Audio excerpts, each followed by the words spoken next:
All right. Looks like the lab is working. At least I hope it's the lab. So I was looking back at the stream from the other day, and it sounded good, but when I went in the other room, I don't know if it was because I was further away, like that it should have been still picking up with the lav mic real well, and it was quieter. Oh, there's an ad break coming in like 17 seconds. But I am here and ready to make some stuff. This one's a little random, no notes. Have my soda while you enjoy an ad.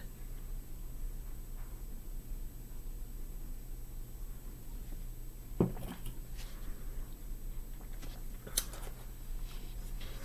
really need moderators to let me know this stuff, because it literally told me that the ad break was starting, but now it doesn't have the tag telling me when it's going to end. I feel like I'm really missing something here, and doing it wrong. I have to go to my own stream and see what you see.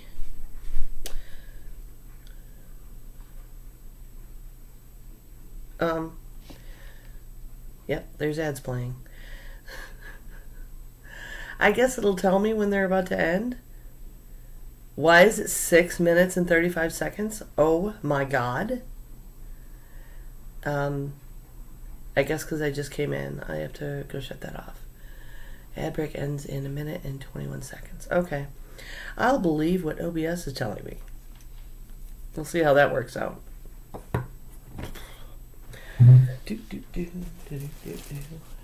Let's see. Where'd I put the pumpkin? Over there. I'm gonna have to add to my grocery list, I think.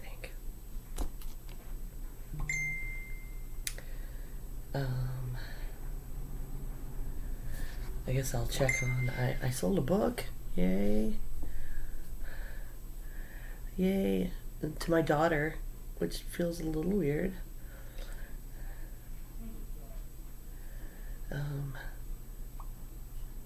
I'll have to check on Barnes & Noble in Canada. Not able to order anything but my ebook. It's a little annoying. A little bit. 28 seconds to end the ad break. I'm drinking a Pops. It's the Aldi brand of soda with prebiotics.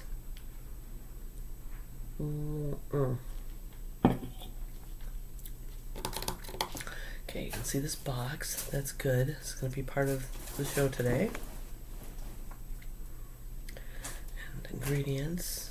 And can't really see the pot. I'm going to have to do some shifting before I start cooking. There. Good enough. Okay. Hi, everybody. Or anybody. I want to remind you that Twitch only saves these videos for so long. So if they disappear and there's something you want to see, I am archiving them on YouTube. Same handle, 9 of 12. I've had it for a long time. There's some other interesting things on there from a long time ago. So today I've got some leftover stuff in the fridge. Part of a lamb chop, a duck thigh. This is a little leftover breast, but more duck bones. So I'm going to be basically making a stew. I could just make a stock, but I'm going to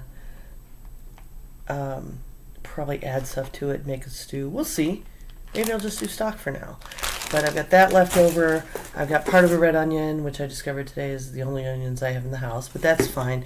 With gamier meats, that's going to stand up to it real good. So the other thing I did today was I went to my local food pantry. I had gone there, I talked about recently, to thank them for helping us get through this time with underemployment. And I made that bacon, and I dropped off some of that bacon today to donate to them. But they asked if I wanted a box, and my husband's job that he's returning to, they did delay the start date with some stupid paperwork stuff. So I realized we're still a little short. And so I picked up a box to help us fill that gap until then. And I'm going to see what we have. And this might be change what I'm making with the leftovers. Methods will be important regardless. And I think a good opportunity for discussion about what you get from a food pantry. I was going to do an episode on that entirely, being familiar with food pantry items. But, I mean, this will be a first hand on the fly version of that. Okay, they gave me white bread. I mean, obviously in a pinch I would eat white bread, but we don't eat white bread in my house. I mean, unless it's homemade bread, we go for wheat bread. However, I can do plenty with this besides just sandwiches. I have this little pumpkin that I talked about before that I'm going to make. I'm going to stuff with all kinds of yummy things. And I will be able to make stuffing for that. Thanksgiving's coming. I'll cut up cubes. I'll probably do like a third of it to be able to stuff the pumpkin. And then I'll cut up in cubes and toast in the oven. It's easy as pie. And it's, in this case, free. But even without that, a whole lot cheaper than them buying those bags of the cubed stuffing mix to make your stuffing. Those can be really handy. It's hard to find unseasoned ones, and I like to control the seasoning, but if you don't really know how to do your seasoning, it's handy to get the seasoned ones. But a lot of times they over dry those. They're like hard as rocks, and then you end up they're not fully hydrated when you make your stuffing sometimes, and can make it just a little more challenging than if you make your own fresh. That's going to work real well. Okay.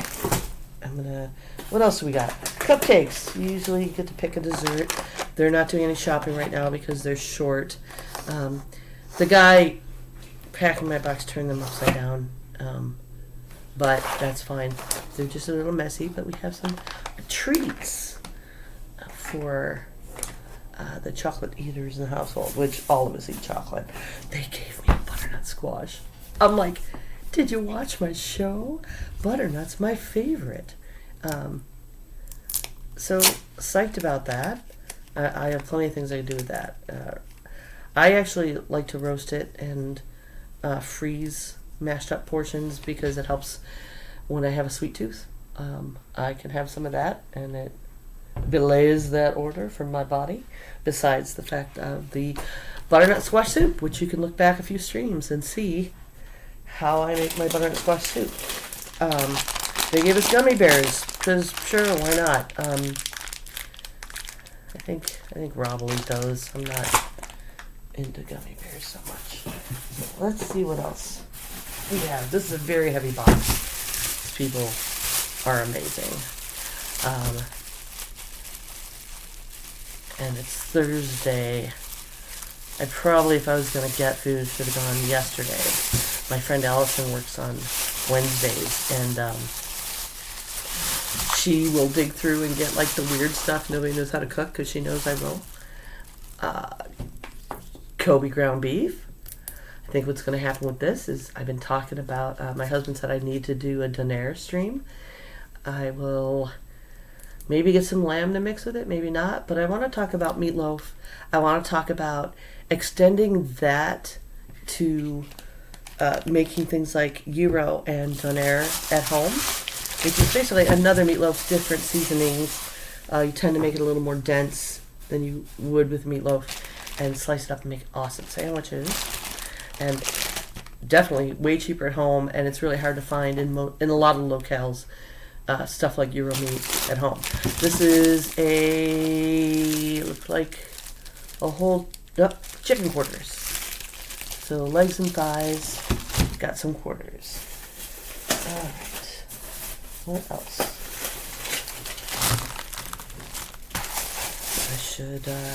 I'm going to have to make a run to the freezer in a minute. I don't like that they double tie bags because I reuse these for waste baskets and cat litter and sometimes food, like my bacon, like you saw if you watched my episode where I cured the bacon. So I don't like to cut them, and then you can't use them anymore. You can recycle them at stores locally now. What else do we got? Sandwich. A roast beef sandwich. Sliders, actually. Sure, fine. I don't usually get much of this. Ham and cheese sub. These all need to eat right away. They're all marked down. Pineapple spears. Yummy. A lot of times the produce at the food pantry, it's stuff that was about to expire, so you gotta eat it up quick if it can't be frozen. Oh, penne al vodka, yum. 4-minute vodka sauce, penne pasta, Italian pork sausage, and Parmesan cheese. This looks yummy. That's a nice little heat and eat handy meal. I'll probably have that tomorrow. Tomorrow's Friday. We usually do pizza on Friday, and Rob and Fletcher don't like pizza that I like. Cookies? So many treats today. Oh my gosh. Toaster pastries. Those will be mine because they're strawberry, and Rob and Fletcher won't eat that. Penne. Somebody shopped at Aldi and donated to the food bank. Mac and cheese, standard. Corn muffin mix, many uses here. You can make cornbread, you can make Johnny cakes, you can make corn muffins. It takes additions really well. You can use it for drop biscuits on a chili. Let's see. Diced peaches. My use for these is going to end up being barbecue sauce. I can predict that now. I have a recipe where I'll puree that into some barbecue sauce, and it's a great add. Jellied cranberry sauce. 'Tis the season, right? If you have ideas, send them to me. I don't like the just jellied cranberry sauce. I usually make a cranberry relish by just throwing an orange and fresh cranberries and some sugar into my food processor. There's got to be something I can do with cranberry jello, right? Chicken and tuna. Oh, actually, tuna. The food pantry's been giving me this tuna that has a soy protein added to it, and I don't know. I don't know if I kept a can. I think I have one can of that just because I do want to open it, try it out, see if it works with like a tuna helper situation without being too weird on me. Chicken in a can. My middle son told me he's discovered that he likes like a chicken salad like that, although he said it just tastes like a tuna sandwich. But I have found this to be a fantastic protein source. It's got a pull top, so it's great for people that don't have facilities. And, I mean, you can just throw it in. You can make sloppy joes with it. You can just make a sandwich with it. I use it to make enchiladas or an enchilada casserole. I've done that with all stuff I got from the food pantry. I had some cheese. They had enchilada sauce somebody donated, which is another. I'm going to go ahead and put that in food pantries and donate it when I'm ready to again. And it's a great, season it up and fill your corn tortillas or put it in the layers with your corn tortillas to make a casserole out of. It's great for that. Sometimes they give me rotisserie chicken that's already been cooked and shredded. That's another use for that for me. All right. Jar of spaghetti sauce. Pretty self-explanatory. Sweet potatoes in a syrup. I will figure it out. That's something I might use for a soup. Green beans. I'm going to put these here because I think I might put those in the stew I make today. Tomato basil progresso soup. I love that stuff. Black beans. Black beans are another awesomely versatile thing in a can. You can saute some celery and onion and throw a can of black beans in there and basically just make black bean soup. Like mash up a little or use your immersion blender a little. You can add some broth if you want, but you really don't need to. But a really good black bean soup, all you really need, the main thing, is a can of beans and seasoned to taste. Cumin is what I'd recommend. Beef stew in a can. This is something I might redonate out to. Like I'm making my own stew. But we have folks that live out in the woods here, and a friend is helping them, and that's a good option for them. Although, that's another thing when you're donating to food pantries people don't think of, is can openers. A lot of time that's a good item for them to be able to hand out to folks. Sliced white potatoes, super handy for just fried potatoes. And actually, I don't have any potatoes to put in this stew. They tend to use, from what I can tell, because I have used these a couple times, since we've needed to extend our budget with the food pantry. They hold up real well, so they probably use something like a red potato to start those. So there we go. That's more that's going to go in this dish today. Corn, no salt added. I appreciate that. When it's too sweet or salty, it can mess up a recipe. But you got this and this, corn fritters are a lovely, lovely treat, and you need nothing but a little flour, maybe an egg. You don't really need an egg. You could put a little baking soda in it. It's all cheap ingredients to make something absolutely delightful. Be a good side for the stew, but I don't. I'm not planning to do these streams and take hours and hours unless something changes in the future. So let me put aside all the stuff that needs to be put in the fridge and the freezer, and then we'll get cooking.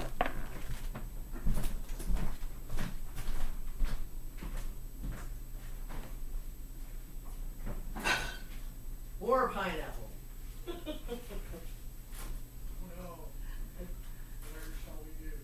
better eat it up. You haven't eaten the other stuff yet. Oh, we have ground beef and we have ground turkey. Maybe I'll do a lower fat gyro. Ground chicken or something. Here, I'll check it. What time is your show tomorrow? 6, so I would be there Saturday like around 4:30. Alright.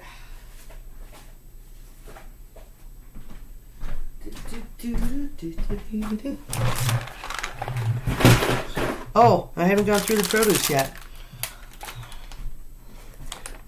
We got the cookies and the cupcakes.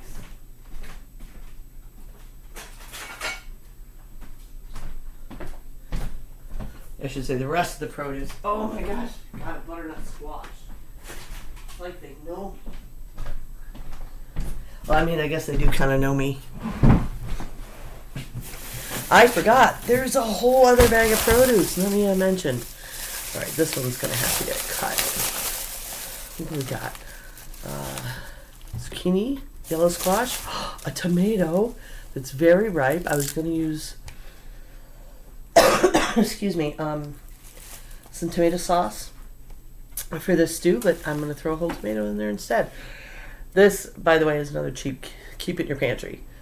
I can make sloppy joes. I can add it to a million things. Pizza, broccoli.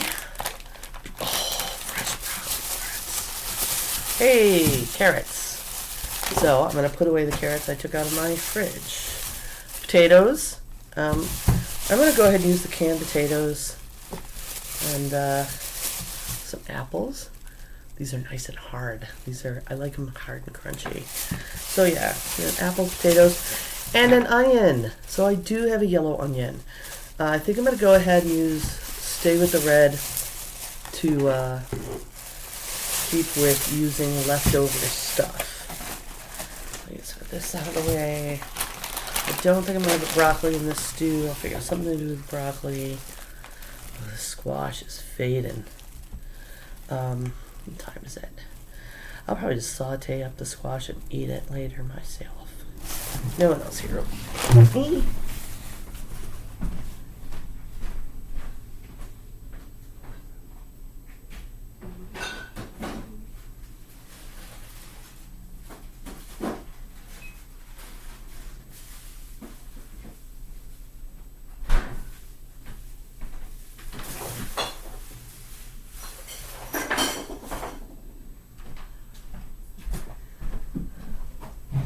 I want to thank everyone out there who is being very generous right now with things like the delay of SNAP benefits, hurting people who are in even a worse position than my family is right now, and the shutdown affecting donations to food banks that farmers and government are subsidized for normally. I really appreciate everything you do, and I know as soon as we've already discussed budgeting into our new budget with when the income returns, a regular donation to our food bank in a monetary way that can be often better than donating ingredients for several reasons.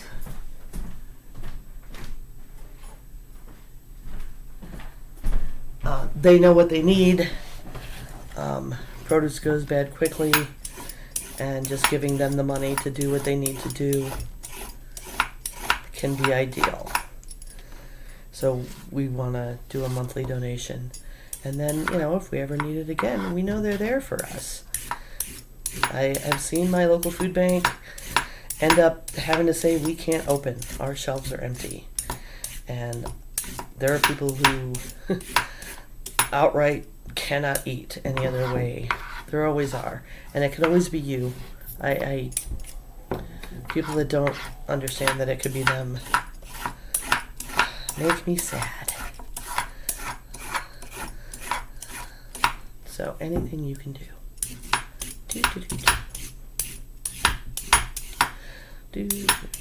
Peeling carrots. You can tell something went on. They trimmed these up. Not sure if they did that to make them last longer or because they were starting to go, because the ends will start to go bad first. I forgot my trash bowl. I need a trash bowl. I have a throne list, y'all out there. If somebody wants to help me make this stream better, the thing I really, really want and need is an arm for this cam up here, so that I can use all this space. I have a big ass tripod taking up a quarter of the table.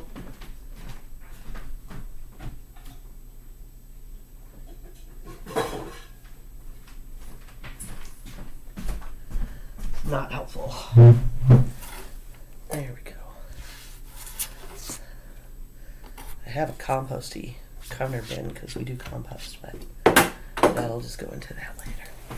Put it in this box.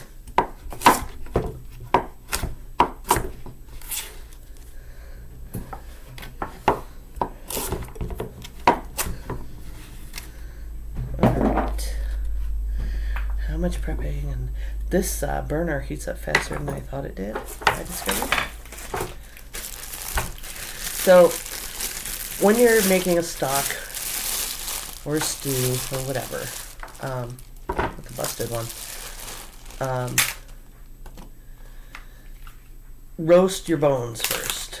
While you're using, these are all leftovers from previous meals, so they're already roasted. But if you're starting from raw chicken, my advice, or anything, my advice is to go ahead and, this needs sharpening. Give your bones a roast in the oven. You'll get way, way more flavor. Another thing I would recommend is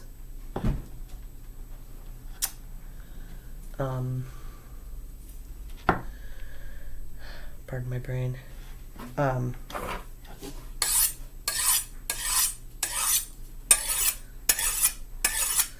15 degrees. A few times on each side, and then don't forget to wipe your knife, because no one wants little metal shavings in their body. I want to recommend. Oh, I know the other thing I want to recommend on that note was when you put onions in, if you're making a stock, like I'm doing probably going to turn this into a stew today, so I'm going to end up pulling the bones out instead of just straining the whole thing. But if I were doing a stock and planning to strain the whole thing, I would leave the onion skins on, especially with the chicken broth, because what happens is it makes. If you ever make homemade stock and you peeled all your onions and it's kind of pale, you're like, why is everyone's chicken broth, or if I buy chicken broth, it's nice bright yellow chicken soup? It's the dye from the onions. You can dye clothes with clothes, fabric. I'm not going to need that carrot. With onions if you needed to. But it comes out of the onion skin. Tuck your fingers, September. Because then if you hit your knuckle, you still don't cut off your finger. It's weird to do sitting down. Stand up. Well, these are a little bigger than that sometimes. That's because that was an awkward angle.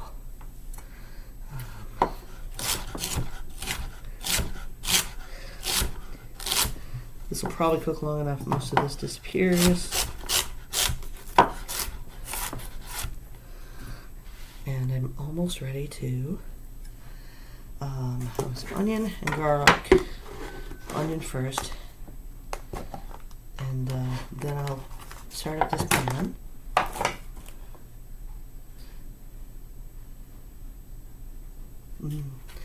Kim Johnson is messaging me. Love that. I like a lot of onion. I'm not going to put a little less than I normally would for this kind of application because it is a red onion. They're a bit stronger. They sometimes even have a bit of heat. But like I said, we're using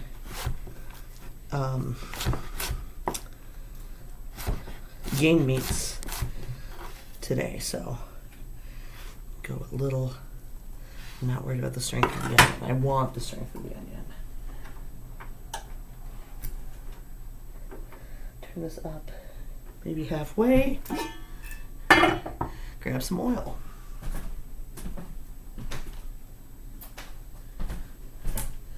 A little olive oil.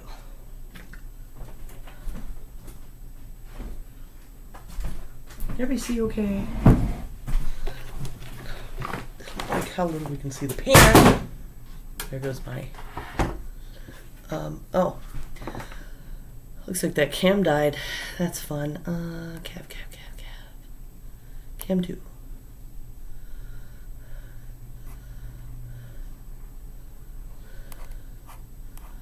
Give me a second.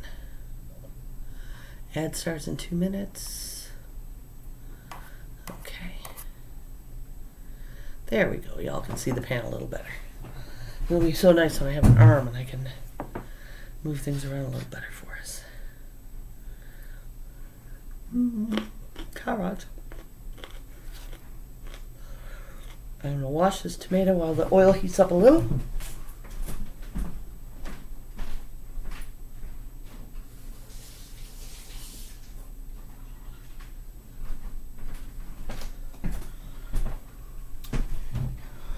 Although we don't need, it's not like we're getting a sear. We can just put this in there and it's going to be very veggie heavy. I'm fine with that. Forgot my scooper.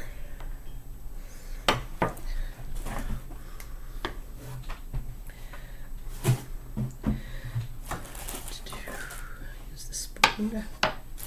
I oiled up my spoons the other day. Just the same mineral oil I used for the cutting board demo.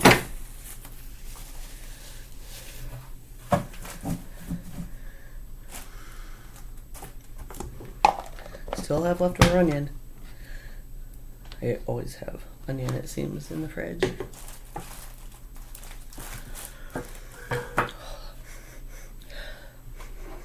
Something already smells good in here.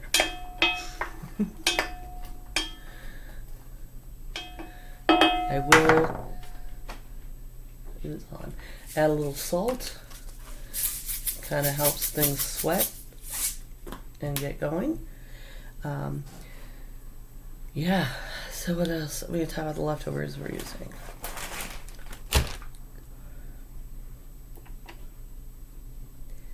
trying to think. The tomato's not going to be yet. The meat's going to be for the tomato.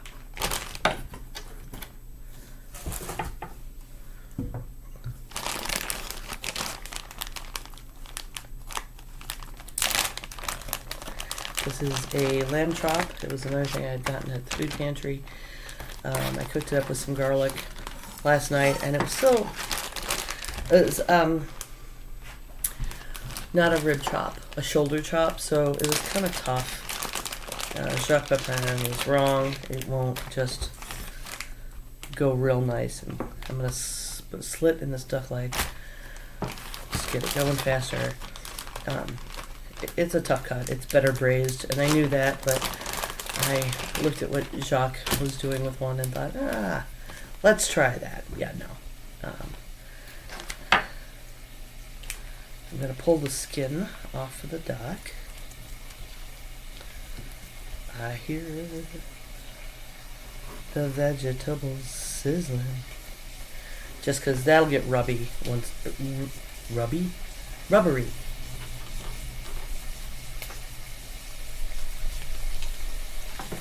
We're in an ad break, so perfect timing. For those of you that are here because you're watching on YouTube still,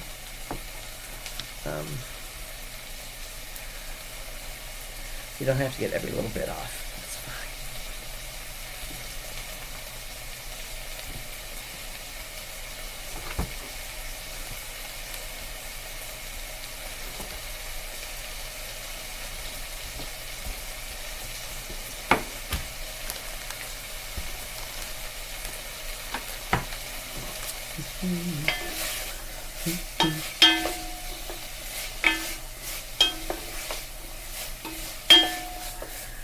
Ad break ends in 36 seconds.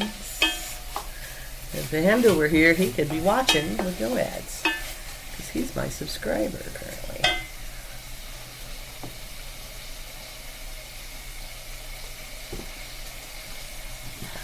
Hydrate.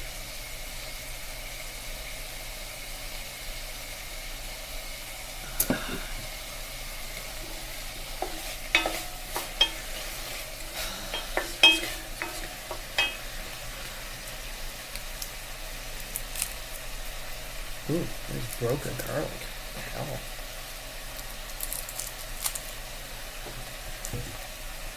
Hi, welcome back. I'm peeling some garlic. I'm stirring my veggies. Compost. I'm going to add a little thyme at this point. Thyme was used in the duck marinade, so it goes along. Just maybe a quarter teaspoon. This isn't a very big pot, but oil will help draw the essentials out of it because I'm using dried instead of fresh thyme today. We'll this thing to fish out later. I'm going to add garlic after I get this meat in there, and the tomato.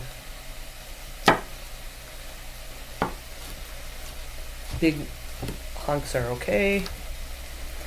It'll make it scorch less and even cook down and give a sweeter flavor, and you're not risking a bitter flavor by scorching the garlic to put it in after we get a little liquid going in here.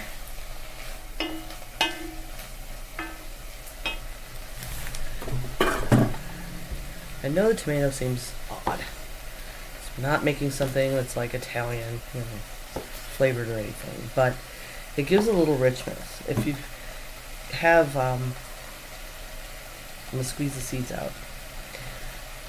Tomato paste in the house, it's always good, almost always good to add to a stew. Even when you do a fresh chicken soup or something, a little tomato of some kind goes a long way. It's that like little something something that doesn't overwhelm the taste with tomato. It just richens everything up, and the acids help other flavors come out. Acid's a great trick for so many foods. And this is going to end up disappearing after it stews for a while. So we don't have to worry about pretty cuts.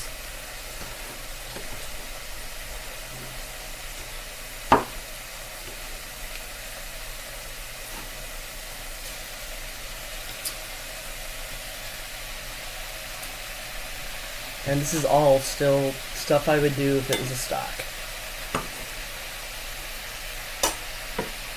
Go ahead and put the garlic in.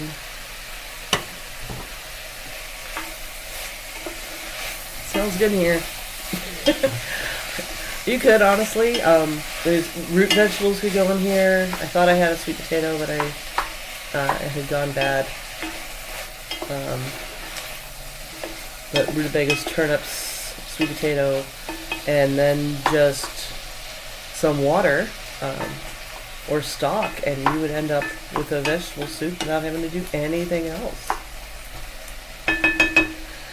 Now, in this case, the potatoes from a can and the green beans from a can, I'm going to put in right at the end. Those things have been cooked when they're processed. Like I don't even like to just eat green beans from a can because I like them to be fresh, crunchy, you know. But it's going to be a great way to round out the actual vegetables in the stew at the end. Frozen works great too. Cans are kind of a last resort, but we'll have to do. So, how do I put this? At this point, I can smell all the individual things. I can smell the onion, I can smell the tomato, I can smell celery. And I can smell the thyme. That it's hydrated enough. So I'm going to go ahead and start putting these bones in. Ooh, I didn't think about that. That might be hard to fit. I might have to switch to a bigger pan. A bigger pot. Uh-oh. To get all the liquid I want in here.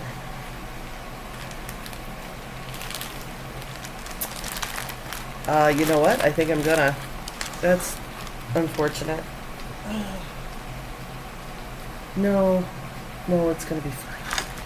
It's gonna be fine. You know what I'm gonna do? I'm gonna break some of this up. Because we are gonna want it to be pretty much covered when I put the stock in.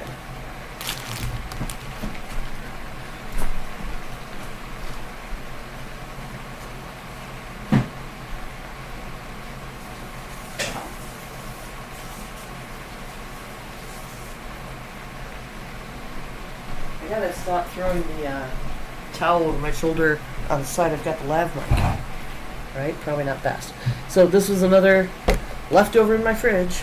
Partial thing of stock. Oh, you know what? Y'all saw me use the half of this when I made the butternut squash soup. And yeah, almost covered. Use it up, folks. I don't like to waste food. Awesome. Awesome. Now it's going to take a little while to come back to temp. We wanted to bring it up to a nice, like, let's say a boil. Like a full rolling boil, but a nice busy simmer. I apparently have a cut on my finger that something acidic got into. It's fine, everything's fine. I would not put the squashes in the stew. I mean, they would just disappear in there, but you're risking getting something mushy or slimy left over with summer vegetables. Stews are better. If you're stewing them, you want wintry vegetables.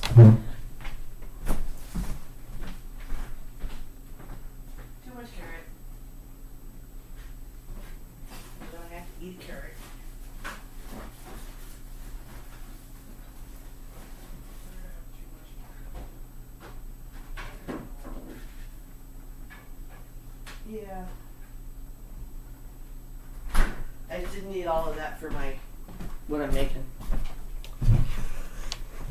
Hey, it smells good in here. I thought about adding some rosemary to this, but because rosemary does go good with duck and pork, but I didn't want to overwhelm it. Rosemary can be very strong. All of these are cooked to safety. We're still refrigerated. You know what? I lied. I am going to put a little rosemary in this. It tastes salty. That's not my rosemary. Due to all those meats were salted and that vegetable stock was not a low sodium. But that's okay. The potatoes, let me look at these potatoes. Because here's another trick. Potatoes, water, salt, calcium chloride. I was going to use these in the stew. And I hardly added any salt when I was sauteing the vegetables, so that's not where it's coming from. Actually, most people would probably think this is perfect, salted. But I'm the one eating it, and I like lower salt. So I think I'm going to grab one of the fresh potatoes. I got at the food pantry today, and I will use this. Put it in the stew later, rather than risk more salt by using those. I'll use those for something like fried potatoes later on in my life. Or a hash. That'd be great for a hash. Actually, yeah, I'll probably make a big old hash tomorrow. I like to use zucchini for hash. Instead of potatoes or in addition to potatoes is kind of a lowering the carbs a little bit option.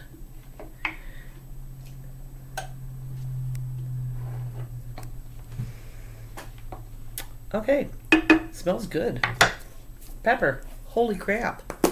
I forgot the pepper. I love pepper. That's maybe more than some people would want. But again, I'm using these game meat, so it's going to be able to stand up to it really well.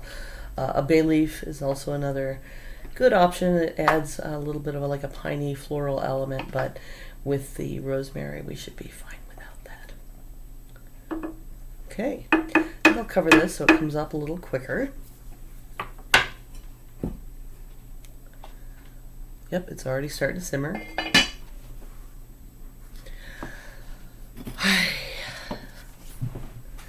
Cool. Made it up on the fly. Hopefully this turns out as good in the end as I expect it to. And hopefully I gave you some methods that are helpful to you.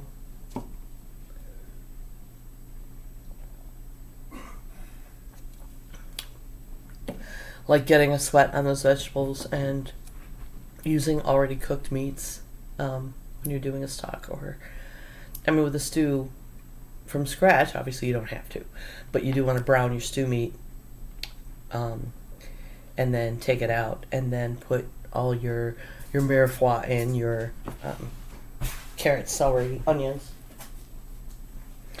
and to pick up all the fond. I did forget something. So I meant to deglaze after getting those vegetables sweating with a little bit of this. But that's fine. I can add it now as long as it has time to cook down. This is a wine. I'm going to put about 2 tablespoons in, that my dad made. I believe it was dated 1998, this one, that I got from his house when he was dying and I was going to help take care of him. And I opened some of these old wine bottles. And I was like, well, it could be really good vinegar. It could be aged wine. And it did. It's kind of like a sherry going on. So I used it in some other stuff I made. Pardon my brain fart while I try to remember what it was. Might have been a stroganoff. But then I ran it through a strainer and some cheesecloth to save the rest in a bottle in the fridge. And I've been using it to zhuzh up cooking here and there. And not a necessary element, but I tried the recipe I used it at. I can't remember. I know it was something that you could use brandy or sherry or whatever in.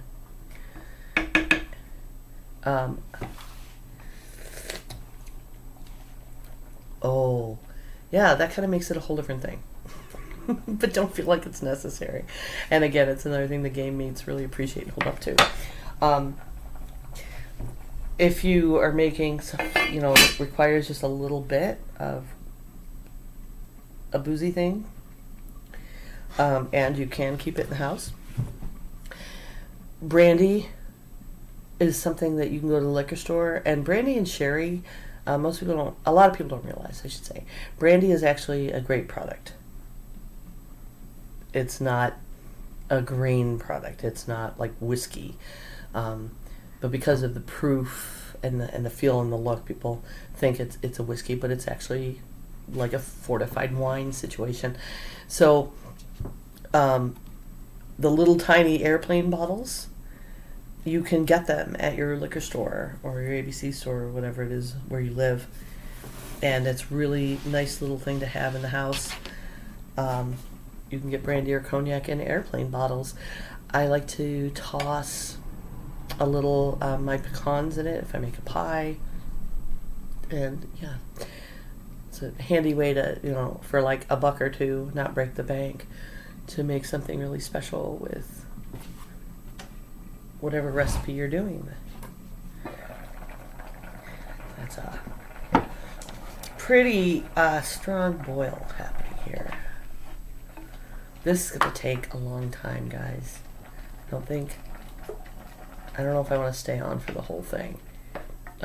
It's already delicious, but I do want it cooked until this meat is coming off of the bones, at which point I'll be able to pull the bones out, and here's a way to do it is I'll use my kitchen shears probably to cut the meat into bite-sized chunks that is still in the pot.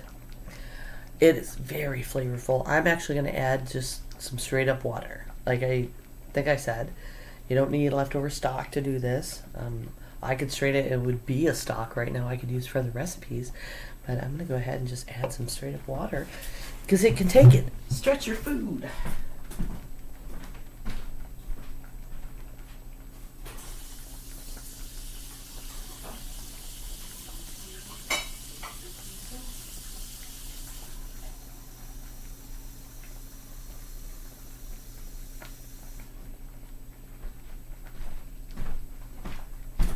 I think I might add this whole pint. This whole spooky pint. Yep. It'll totally take it. Can you see how it's still a beautiful, beautiful color? And I can tell you, if you taste this right now, tomato is not what you taste. Oh, pardon me. Snorting.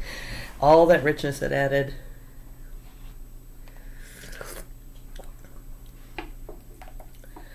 The duck is really coming through more than the lamb. It's a little surprising. So it's got a strong poultry thing going on.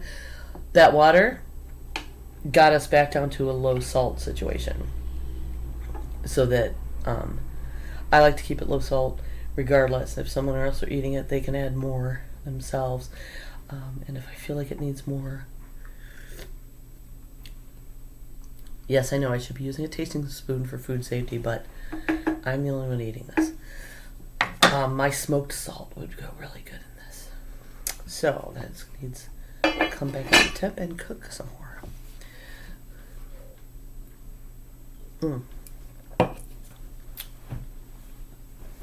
So what else can we do?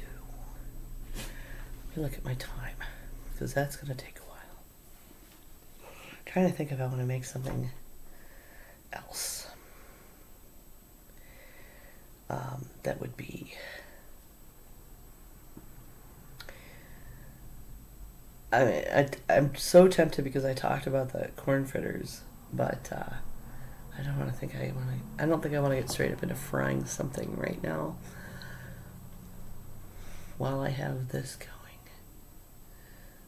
if I was doing this in a whole kitchen, but I don't have the opportunity to do that right now. But I'm also still practicing.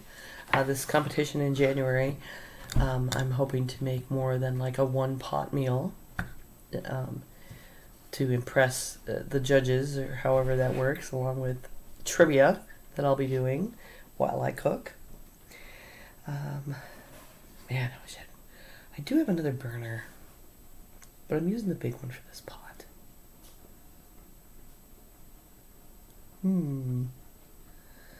Maybe I should just cut up those a bunch of that bread and get it toasted, and then I'll be ready to go.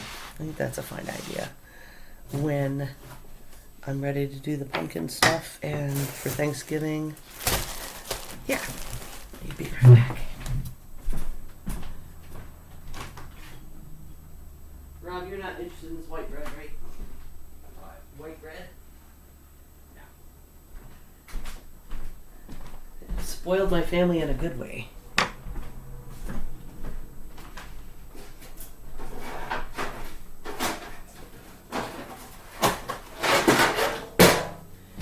Even my super picky son, nobody eats the white bread.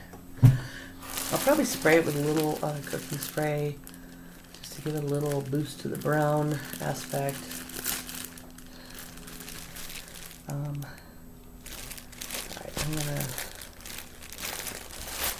it's gonna be used for 2 different uses. I'll probably do it all at once if it fits without layering it on the cutting board or cooking sheet.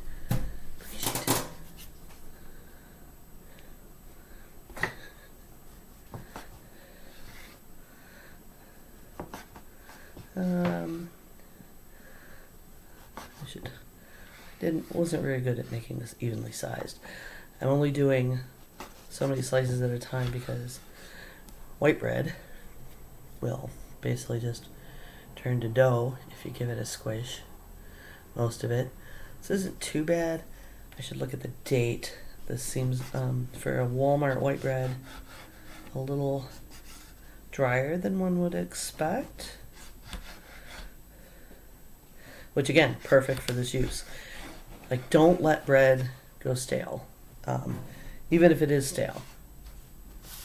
Stale bread makes great French toast. I believe it's how it started, the whole pantry thing. You can make fresh breadcrumbs with it. Just throw them in a food processor.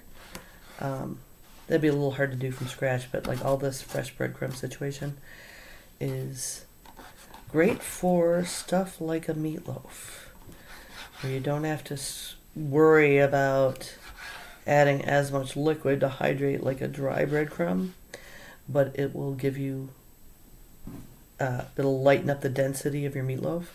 A lot of people don't like meatloaf because they're just not using a method that helps it be delicious and moist. It ends up dry and like a solid brick.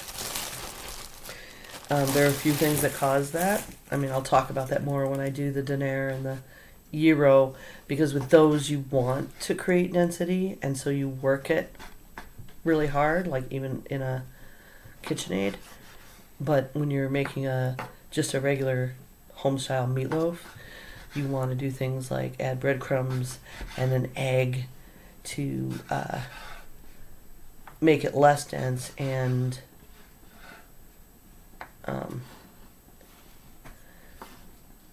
hold moisture instead of it all dripping out. Like with gyro or diner, a lot of the fat renders out and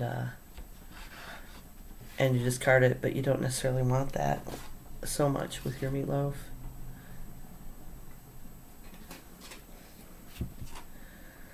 And just some fresh breadcrumbs will help. Probably cheaper to buy this loaf of bread than to buy pre-dried breadcrumbs. Okay.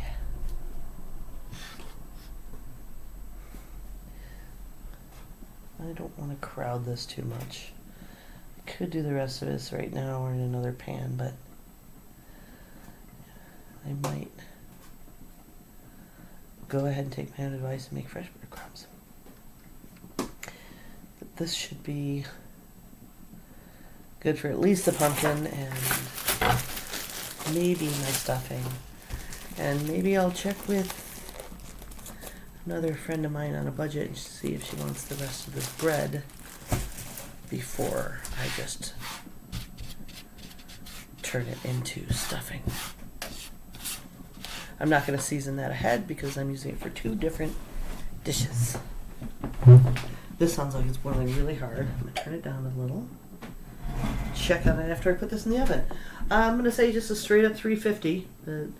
It's a standard temperature when you turn your oven on. It's at most of them these days. And just keep an eye on it. Say every 15 minutes. Look at it.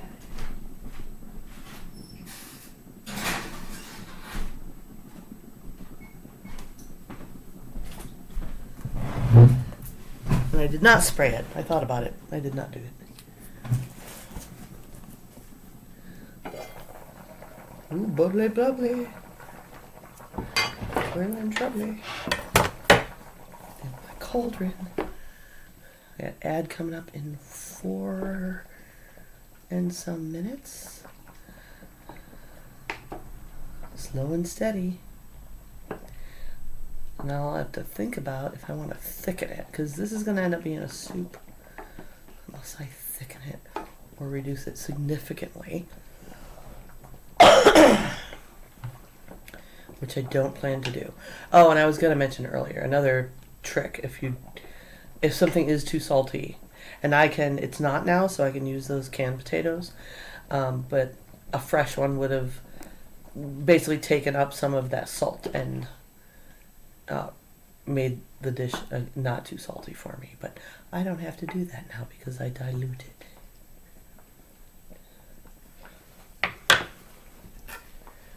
Alright. My nose itches.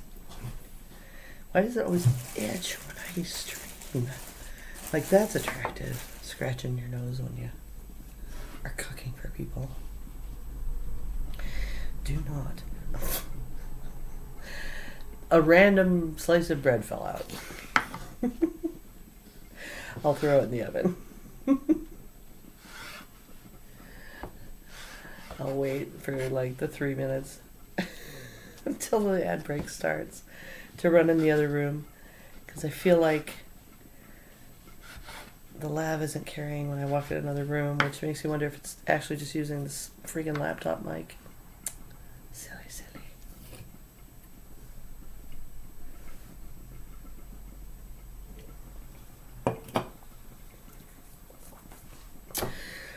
So quiet. I need like music, but I can't play it on any of these devices. They're all in use right now. I'm gonna go get my iPad on the break too, maybe. So what did you get at the food pantry lately? Or what's in your pantry? That's how I was starting before I decided to go ahead and pick up stuff when I dropped off today. I was just going to use, like I said, all my leftovers and what I have in the pantry. Little basic methods are all the difference to be able to make do with what's in the house and not waste food.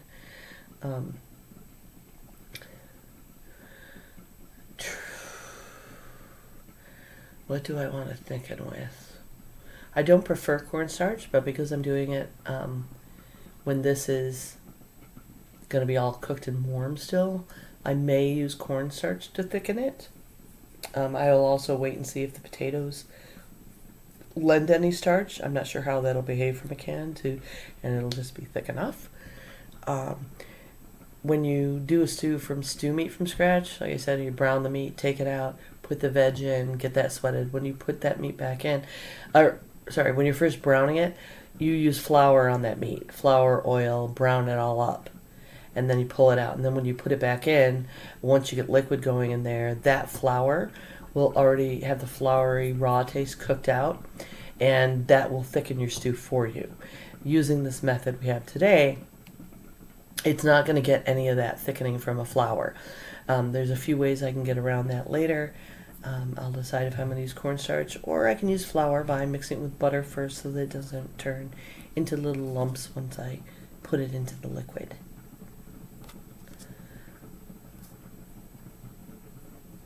I'm welcome to take any suggestions.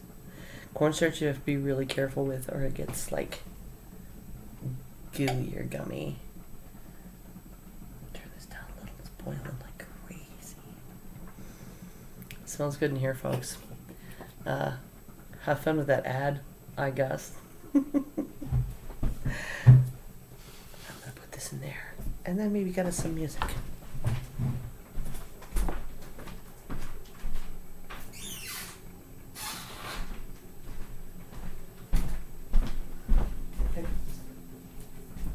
Or the fall. I put my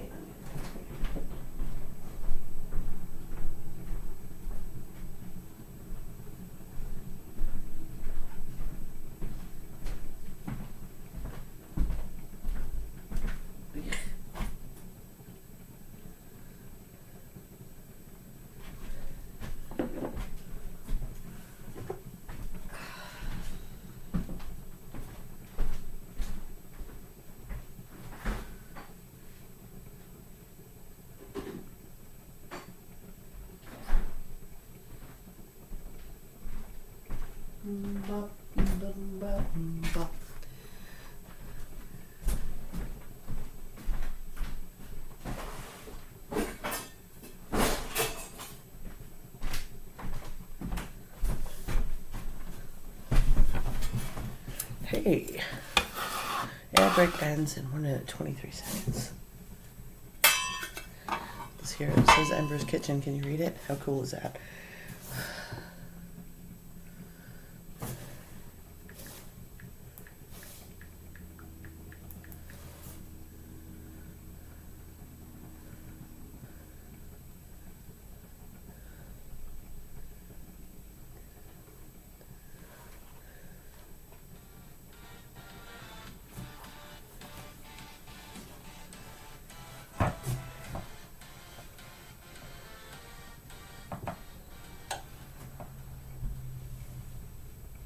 In the background. Hopefully that's sufficiently in the background.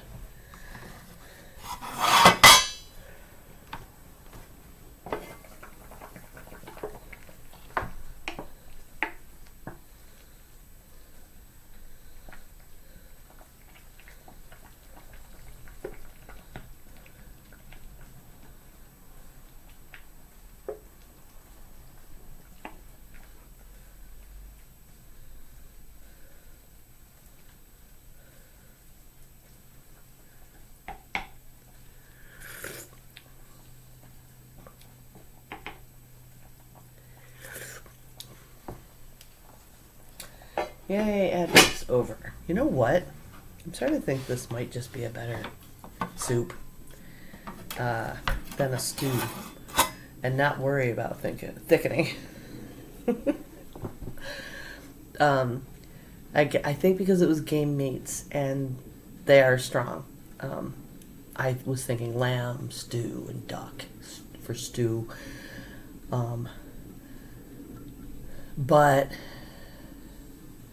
the flavors I'm getting and the lovely texture of the broth, I'm thinking I might go ahead and just make it a soup. I think I took my can opener away and I need it. Okay, let me open this.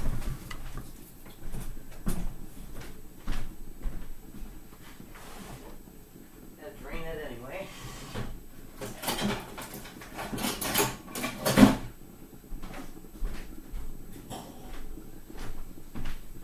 Nope, can opener's not out there.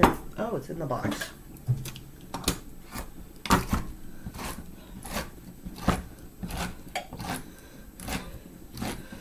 Which kind of makes me want to use rice. But I don't have any wild rice right now, and I just opened the beans by mistake. That's fine. I'll need those later. With the theme of using up stuff you get from the food pantry or you might have in your pantry.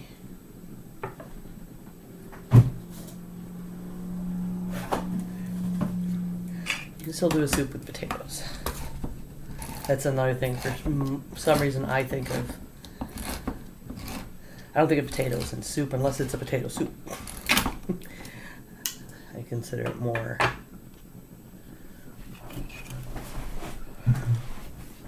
something I put in stew. These are already sliced. I didn't pay attention to that. I thought they were whole. That's okay. We can cut them up.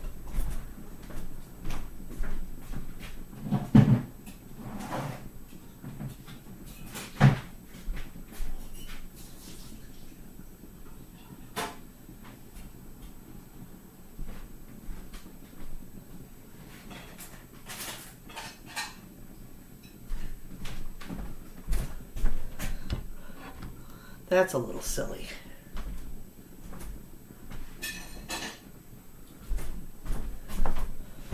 I made a mistake. It's not insurmountable. Just get them into bite-sized pieces. So, and I'm going to taste one of these. Yeah, they're kind of salty. So, at some point I'm going to do a show about making a basic bechamel sauce. And that's something that's a good starter for cheese sauces and mac and cheese and something like a scalloped potatoes or a gratin. That's my preheat on the oven. So if you get sliced potatoes in a can, that's another thing you could do is just make a quick cream sauce. And they're already cooked, so once you have the cream sauce flavored how you want, you just layer it in there, and you would end up with some really nice scalloped potatoes by only warming it through. Like as soon as it's bubbling, it's done. So, yeah.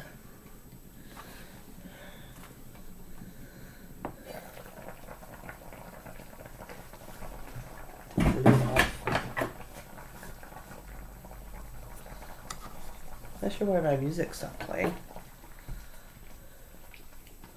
Richer and richer, bubbly boo. Ooh. Happens, right?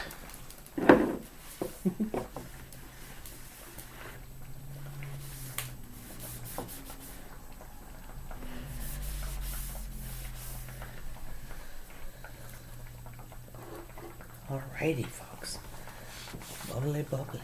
I'm not going to put the potatoes in until after I get those bones out, though.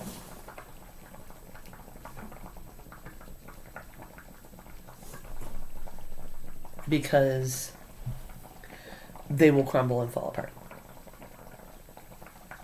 in the stirring because they're already cooked, no matter what kind of potato they are, especially when they're that thinly sliced.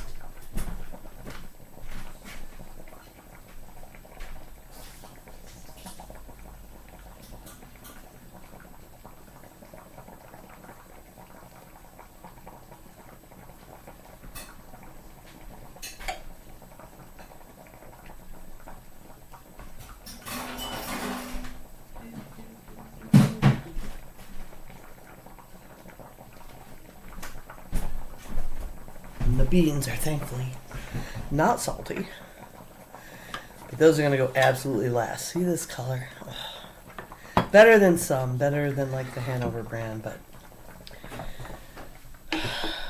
not about canned beans. Sometimes you got to do what you got to do, but like beans are good raw, and so overcooking them is makes it a little rough. And it's necessary in the canning process that you're heating it more. So that's how you get all the bacteria out and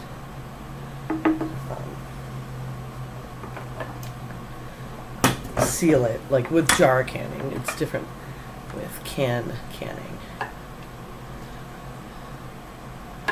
the duck leg is going to be a while.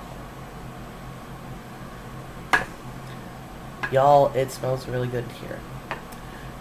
So let me tell you another game meat. I got a cool game meat story. Another time in my life when I was really not making much money. I was living on my own. Had my own apartment, and I was finishing high school and working a job. And my dad was a hunter, so my dad would give me like random animals. And I also belonged to the SCA, so we would do medieval reenactments and go to these events. And my poor roommate, like opening the freezer when she came home. I had a roommate who was a carny, so she was only home sometimes. And Darcy comes home one weekend, and I've got rabbits and squirrels and stuff in the freezer. All butchered and everything.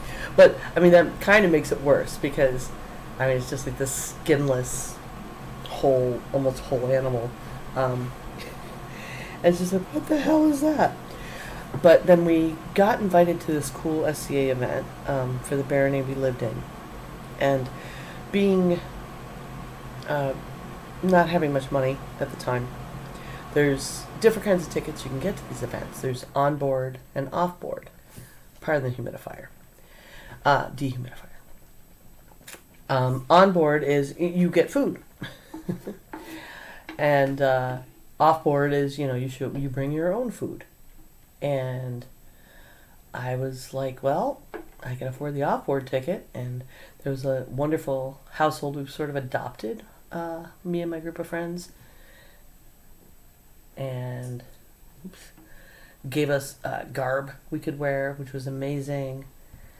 And we off-boarded. But I made a big pot of stew out of all the game meats I had. I had like some venison. See, this little piece of lamb came off, and I took it out to just cut it up. That's going to go in at the end to heat through. Like I had venison and I think squirrel and rabbit, and I'm not even sure what else I had, but I made this big pot of stew. Threw some root vegetables in there, and I thought, like, this is kind of authentic, right? Like, just doing a big pot of something with a bunch of game meat. And people, more prominent people in the kingdom would come by and in the barony, and I would give them some of our stew, and word kind of spread, and it was like, this is a very cool thing that these people did, these noobs per se. And my friend Brendan had taken up fencing, and then he won like second place or something in the big tourney, which was another like upset, oh my god, who are these people? And people brought us I think a pitcher of beer. Like, they brought us some beverages, some things that they had. Like, we may as well have been on board. The way things went and the things we were invited to have and participate in. Partially because of Brendan's stellar fencing, and partially because I made this impressive, to that sort of people, meal for all my friends. I think I baked bread too. Because of course I did.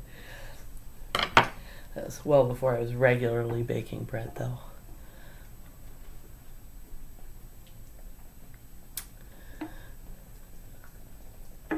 So good. So good.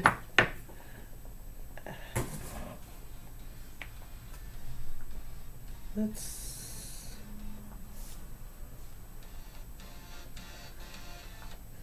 is playing all the same music. Don't like it. I'll eventually get a soundtrack. I found a good one for my husband, but I don't have it in a playlist of royalty-free stuff. I'd like to play my TV stuff. I know I have permission to use all of that, and it's great to introduce people to musicians I like. But I don't know. There's at least a couple songs that mention food. I think it'll be a lot of fun to watch. I need a Be Right Back screen. Somebody want to get one and email it to me?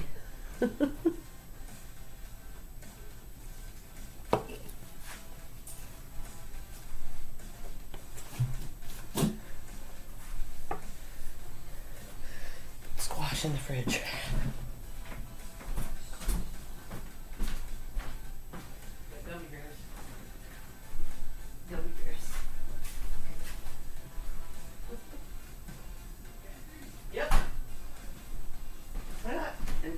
cupcakes and cookies.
Yeah.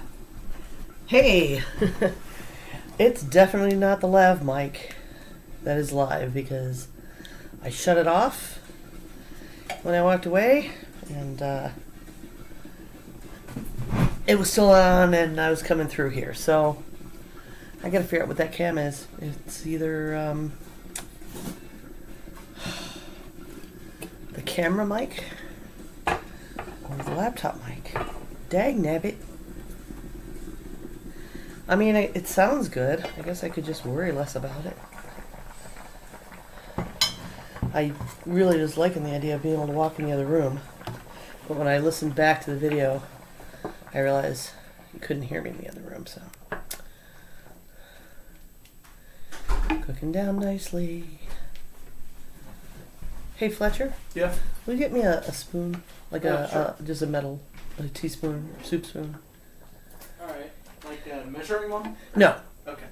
a eating one. Tasting one. Alright. Thank you. You're welcome.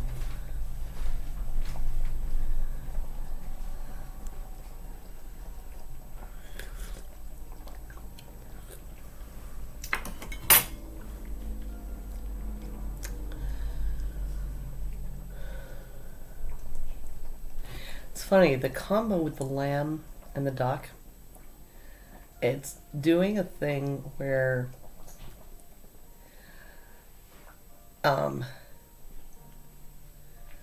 it tastes like turkey soup. Yeah.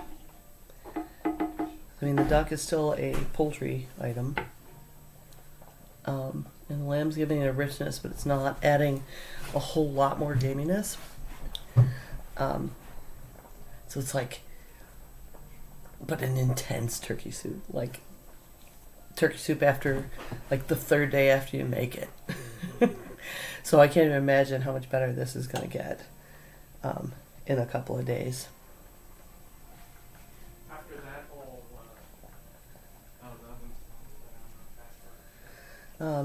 Should I fart around with my mic while we're on stream? I mean, it's not a stream unless you're doing tech, right? As we all know. Cover that up.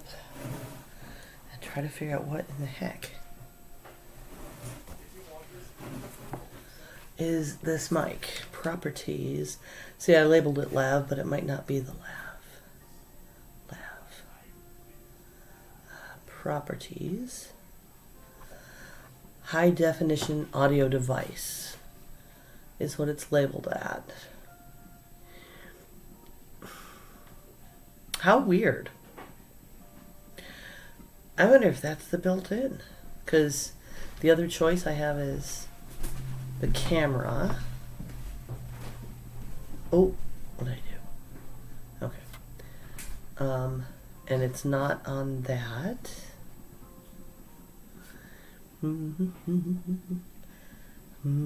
How do I get to my devices? I am not a Windows person. Whew, hot in here. Okay, devices. Sitting right next to this boiling pot's a little hot. Add Bluetooth or other device. Camera. Play on Beast, not connected. I don't know what that is. Shield. Stream Deck, which is out here. I haven't connected it yet.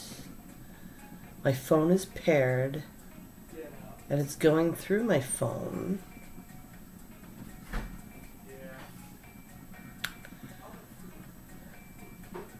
I don't know why it's on here twice. I'm going to remove one. Yes. So it should be allowing me to choose my phone.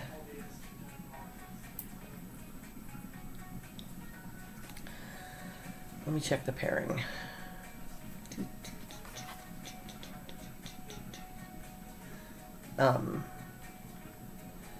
Bluetooth on.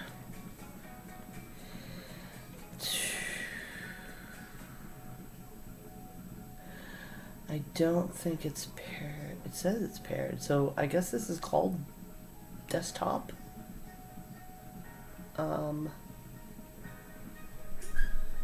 Connection unsuccessful. Let's forget that one.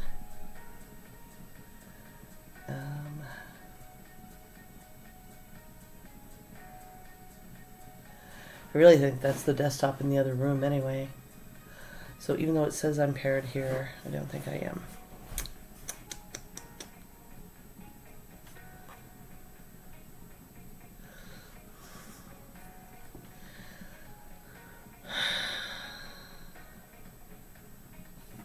It really says it's paired. What if I forget this device here? Remove. Yes, I remove you. Now what? And I still have audio in OBS.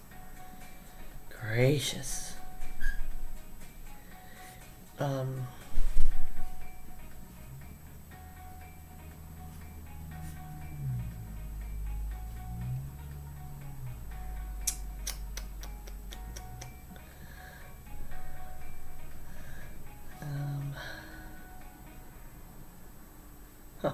Sound settings. Master volume. Not helping. Okay, your input device. I don't want to use the camera. Alright, let's see if I didn't break it. Ha! Okay, now I think the lab's working. I could be wrong.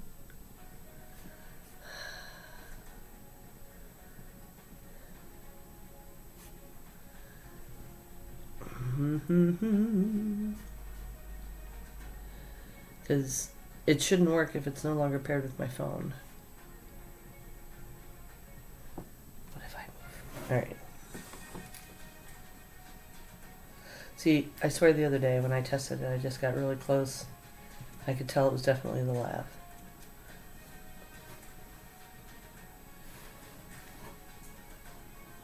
It is definitely not the lav now. Alright, let's shut off the lav. I'll experiment with that another day and deal with whatever this is. It must be the built-in one from the laptop. Well, darn.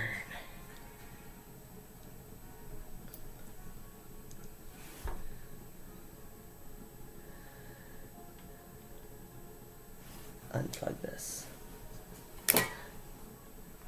Oh yeah, that's... It spiked when I dropped something over by the side of the laptop, so it's using my freaking laptop.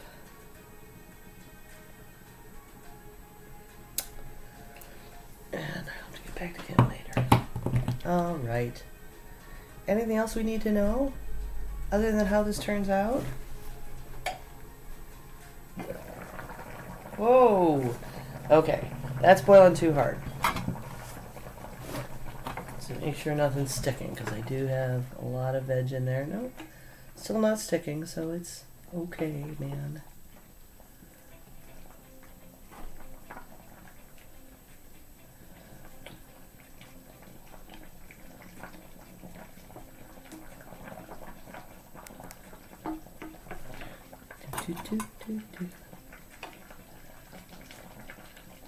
I've got to pull some of these bones out soon, I think.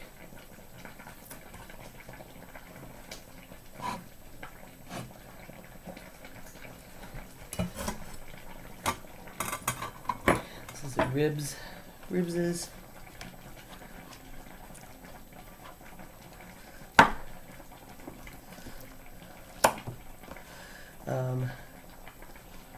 There's like a tendon in here, see?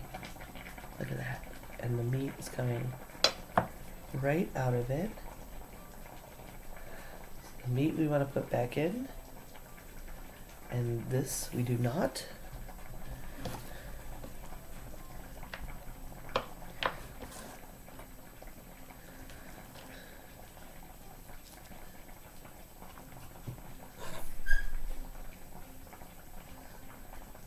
This could end up giving us flavor, but this one I want to pull out because these little bones are going to be hard to sift out without straining, which I don't want to do. Nobody wants to find a bone in their soup. It's no good. But all of the rest of these are big. And will be easy to deal with later.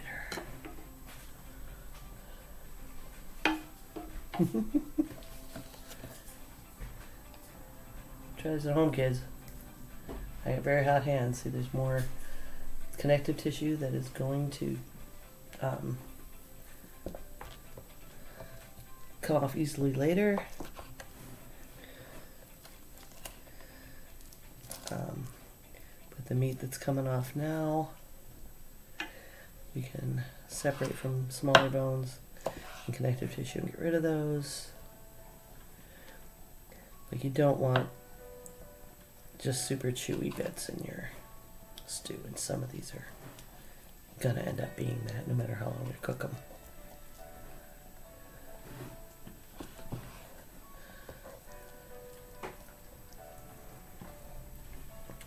That one I think we'll cut down with its tendon. Cook down, I should say. Some people like tendons, some people like their chewy. But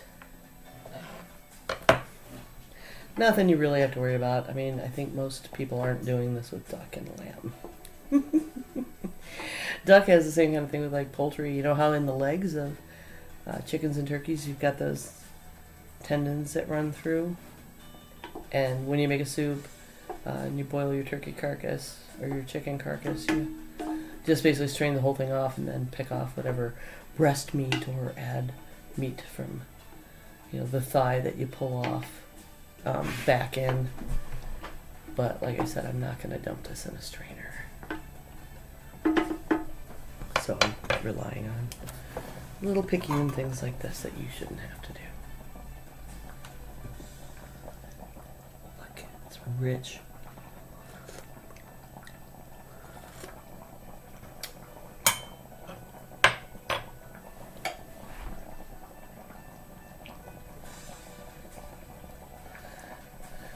We'll let it go a little more. I think after the ad break, I may pull these bones out and add back this stuff just for the sake of finishing it and getting us to the taste and the completion. I want more pepper. And I think I want a little more rosemary. Just a little. Thyme or marjoram are also good in this. Squinch it up. But just so I can get to a completion, and then I would later, when it cools down, cut up the meat that's passable for the soup that's on the bones, little bits like this to put back in. How's that sound?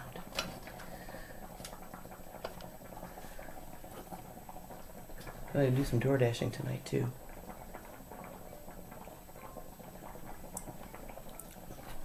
I gotta pay for my fridge. It's another thing. If I'm getting tips, it's all going to be going back into the stream. Probably want to definitely sequester some for this contest coming in January. But going forward, I think I could justify using some of it to pay for my refrigerator, right? I'm not doing any of this without a refrigerator. I mean, I could. It wouldn't be the first time I lived out of a cooler. but I don't know how good a content that makes. Like, who's it going to reach that needs it? Camping food might be a good thing, but I don't have a GoPro on my wish list, and I probably should put one there because I think a camping food stream or grilling could be a great addition, especially with all the grilling and smoking that I do. Okay, well, 4, 3, 2, 1, back soon.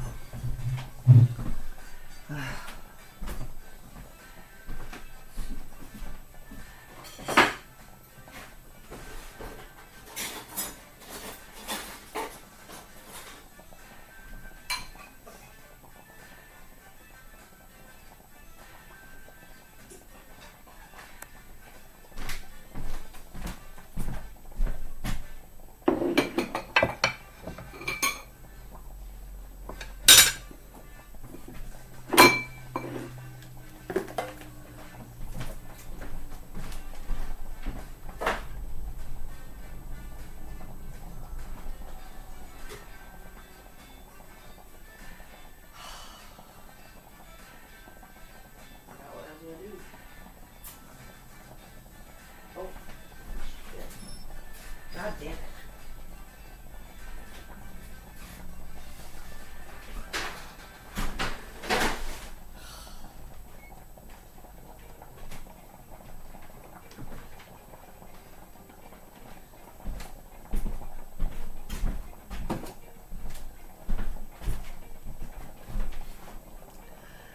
Ad break still another minute 13.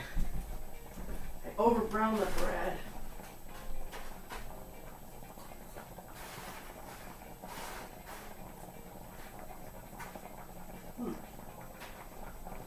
Actually, doesn't. No.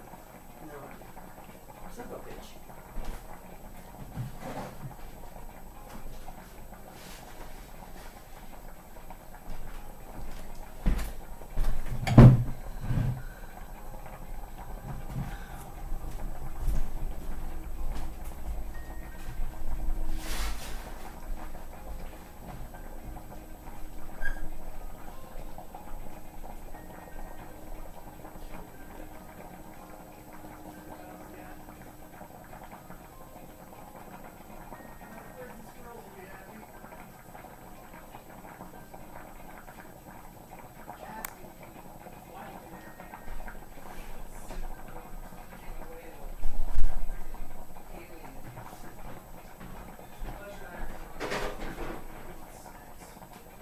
Okay. Oh, thank you. Yeah, grab that.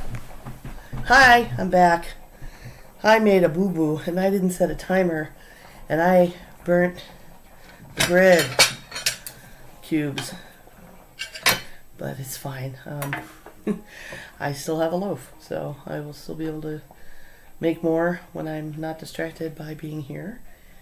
And my cat's gonna be wildly entertained by all the birds and squirrels and stuff that come eat that. Okay, so let's finish this up. You might want to use tongs for this. Or you could do like when you make a chicken soup and strain it if you want. And put fresh veggies back in instead of ones that have already cooked down this much. If you're going to do that, you can just make big giant hunks of carrot and then put fresh ones in at the end.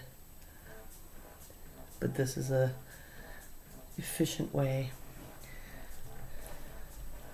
Okay, so there we go. Look how pretty it is. Do I have any other big hunks? There we go. Ooh. Hot chef hands. Checking. I think we're good. Beautiful. So, it's gonna end up being, I don't think need to be thickened, but a super, super hearty soup.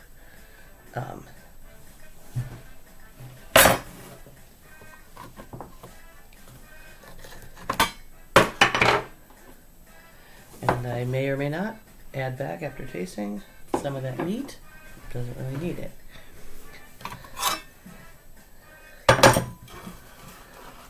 taters.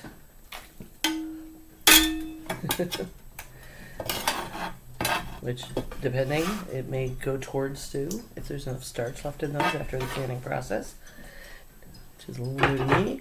Throw some beans in. I'm only going to put, I think, about half of those. And then I could fry those up with onion and make them palatable. Onion, a little soy sauce, some beans. I'll tell you what. Look.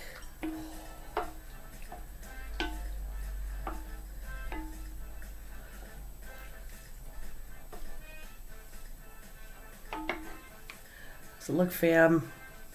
Get that cooked, heated through. I'm gonna get rid of some things. I'll be right back. I'll bowl some up.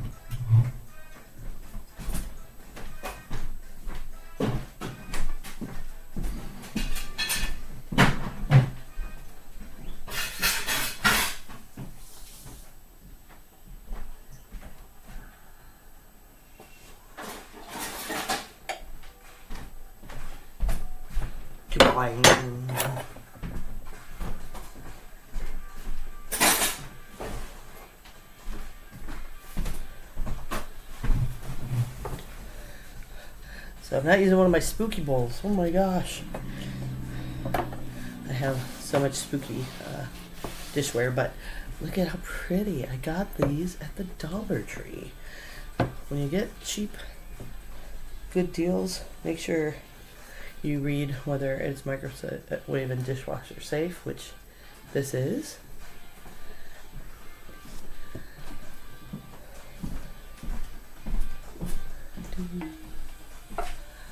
And I have to give a taste to see one last time if it needs any adjustments for salt or anything. That's a giant rosemary leaf. I don't mind eating them, but some people mind eating them.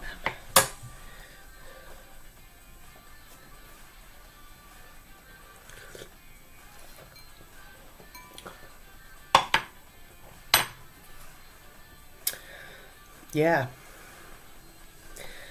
Yeah. I'm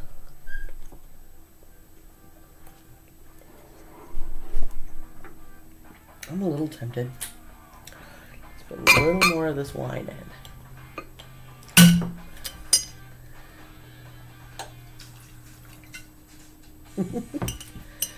So it's gonna have to come back up to a boil. You don't want it tasting like raw alcohol. That's okay.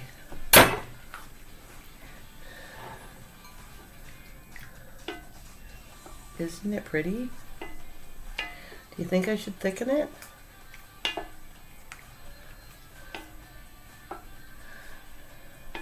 You could also turn it into a cream soup by adding some cream. And I really don't think that would be bad, but I'm gonna not. If I had mushrooms in this, which would be another great add, goes really well with game, I think a cream soup might go well. Or be a good pass. What do you think? I think for the sake of methodology, I'm going to do a little bit of a cornstarch slurry to give this some umami, some thickness. A little cauldron.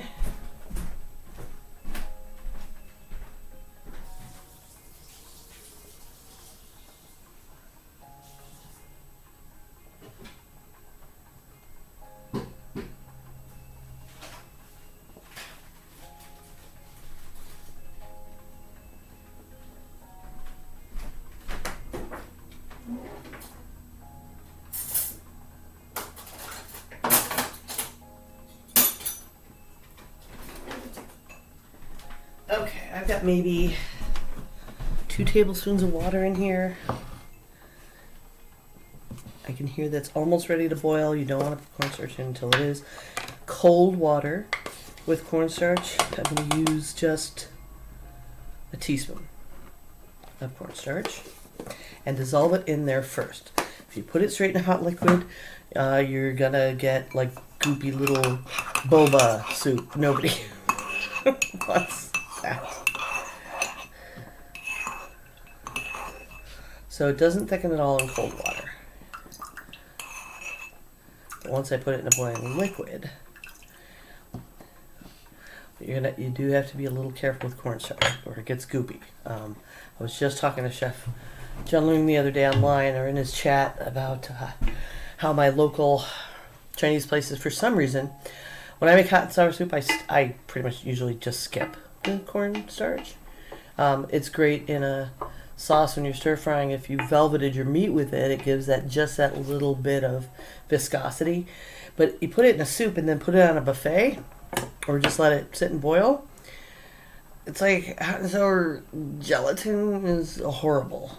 I don't know why they do that. Somebody needs to tell them to stop. So, let's see if we can gauge the difference here. See, this is before. I'm going to trust and put that whole thing in. Let it come back up to a boil, and then we'll know what the after is. You can always add, you cannot take away.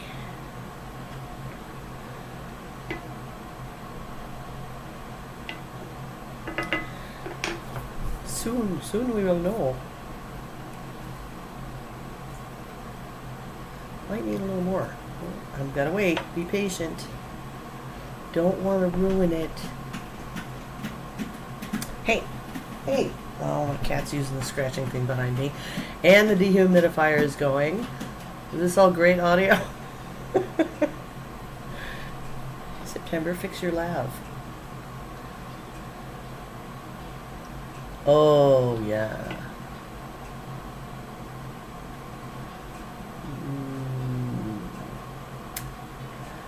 Let it boil a little more. I think I might want to give it even a little more cornstarch. It's just giving an unctuousness.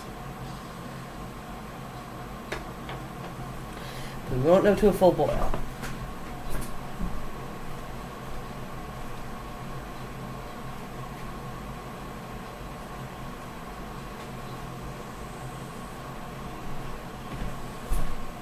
Got my water.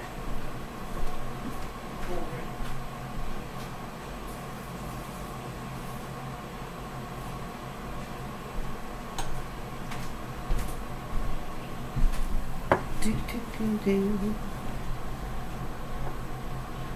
Bubble, bubble. Toil and trouble. You can tell how it moves, that it thickened just a little.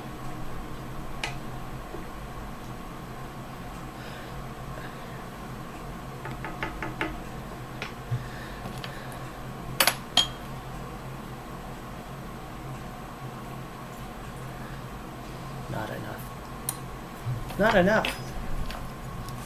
Still has plenty of flavor to hold up to it. I'm gonna put 2 teaspoons. Teaspoon and a half, 2 teaspoons. Something like that.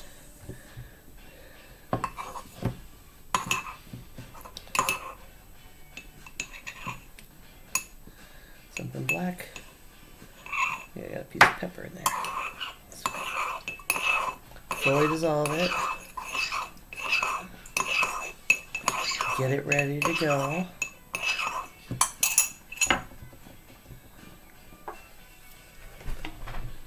So it'll give it almost like as if it's a cream soup texture, I think is where we'll head with this. Or stew. Gonna end up with it being stew, which is what we started with, right? With our intention. So another thing you could do with this is you could put dumplings on it. That's what I feel like my grandmother would have done. Take some Bisquick or Jiffy mix, whatever baking mix, or flour with a little bit of salt and like baking powder in it, and just mix it with milk enough that it's thicker than a batter but not as thick as the dough, so that you can like drop clumps on something like this. Put the cover on for a few minutes and it puffs up into these lovely dumplings. You can do that on top of any super stew, and it really is another good cheap way to stretch a meal out.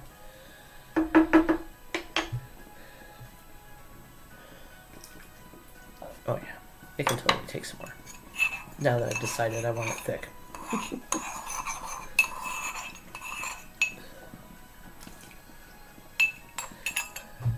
But I'm not going to go any more than that, even if it's not quite as thick as I want it. Keeping in mind that I'm going to put this some more meat in it, and when it cools, you kind of have to end up redissolving cornstarch thickened things. And it's not a big deal. You kind of end up having to do that even if you don't use cornstarch. If you just make chicken stock and you boil the bones real good, all the collagen comes out of them, and that's why your stock becomes gelatinous later. But we didn't. Part of this was lamb, not poultry, and I don't think you get as much from that. But I didn't boil the shit out of the duck bone, so we didn't get all of that extra collagen. Yeah, see, now it pours slower, just a little more unctuous, without turning into gelatin. Okay, folks, let's see what we got.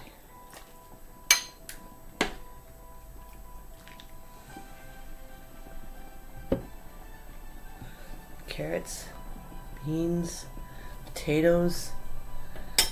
Carrots came from the food pantry. The potatoes came from the food pantry. The beans came from the food pantry. The onion did not, but they did give me an onion today. They gave me fresh potatoes I could have used. The lamb was a lamb chop they gave me that also came from the food pantry about a month ago. It's been in my freezer.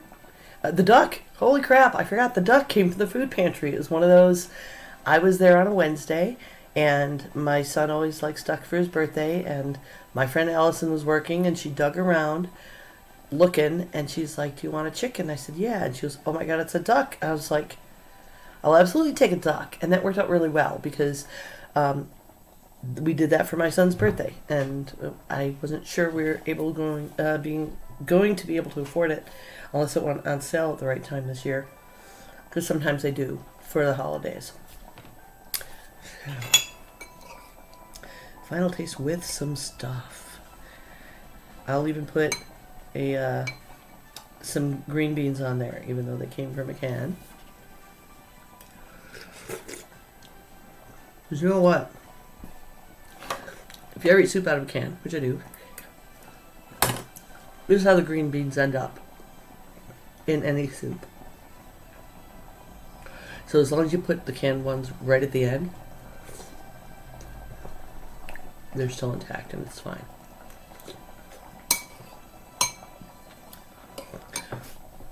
This is really good.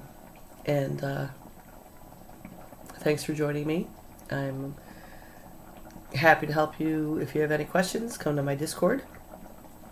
And we can not let food go to waste and stretch things out and eat delicious homemade food. So cheap. I really should. I'm thinking about, and I'll start doing some cost breakdowns on some of this stuff. This literally cost me nothing that I didn't have in the house. But I recognize some people, you don't need the sherry. But some people don't keep cornstarch around, but it didn't need to be thickened either. Between the food pantry and it being leftovers, and it was leftovers from meat I got from the food pantry. This cost nothing but my time today. So, the half thing of vegetable stock. Again, a leftover. So anyway, thanks for being here. I hope you enjoyed this. I know it's a little different than I've been doing, but I wanted to get something done. Love you all, and look on Amazon. Look below in Twitch for my Amazon link if you're just buying anything for yourself and you're doing Christmas shopping. I do have an associates link. I have an Amazon wish list. It should be easy to find. My name is September, and I've got some things on there as well as on my throne list that I could really use for helping me continue the stream and make it better. I always take all of your suggestions on Discord to heart. And one last thing. If you bought my book, or if you're going to buy my book, or even if you don't buy my book, please go to Amazon, search for my name, find my book. It's called Proof Through the Night, Cory Booker, Proof Through the Night. And I need somebody to write reviews for my book, okay? Please. I promise it's good, it's accurate, it's a big deal. Yeah. Love y'all, and I look forward to cooking with you soon.